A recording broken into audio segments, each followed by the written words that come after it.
And we are now going to move on to a different type of reliability. And again, this is test-retest correlation. And it's the same, let's just assume it's the same 20-item scale, preference for numerical information. And what it is basically the idea that you have a, a weighing machine, you stand on it, and you stand on it again when you know the phenomenon hasn't changed, right? And basically that means that you haven't eaten, you haven't changed clothes and all of that. Then it makes sense to look at consistency across time. And consistency across time is also called stability. So this is not necessarily called consistency reliability, it's called stability reliability. So if there is no reason for the phenomenon to change, weighing machine, remember your weight is not changed. Are you getting the same results 1 week from now, 12 weeks from now? The problem with the 1 week where you're given preference for numerical information today and then next Tuesday is that there is memory playing a role, right? It's a little bit like a weighing machine where it remembers the previous one and kind of the needle keeps going back to that or something, right? So there is memory that plays a role. And so normally you want enough time to pass where, memory, you don't exactly remember what you filled out before, so the 12-week interval. And when that happens, what you find is that sometimes the correlations tend to be lower and so on, okay?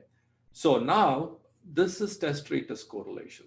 Now you may say, shouldn't it be exactly the same? Well, in the social sciences, if you can take relative standing, that's as good as it gets. You can take correlation, that's as good as it gets. The idea is whoever is higher in item one in week in time one is higher at time two, right? And again, you have a matrix and you go through it, and this is test-retest correlation.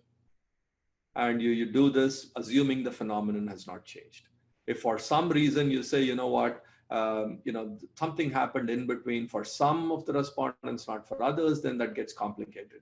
If everybody went up for some reason on preference for numerical information, as long as they didn't hit up at the end of the scale, then you basically should still get a correlation. So let's say they're taking a market research class or a math class or something, right? Then, maybe everybody moves up, but the relative standing remains the same, provided people don't hit up against the ceiling. And this is something else, again, I call it partial additive systematic error. And I divide systematic error into additive and, of course, correlational, but then there are some variations within that as well. So let's take a look at reliability, and we are talking about test-retest reliability. And the question for you is, how does test-retest correlation capture test-retest reliability? Just like how does coefficient alpha capture internal consistency reliability, right? And what am I talking about? I'm talking about this matrix. This is the matrix, folks. You got same respondents, time one, time two.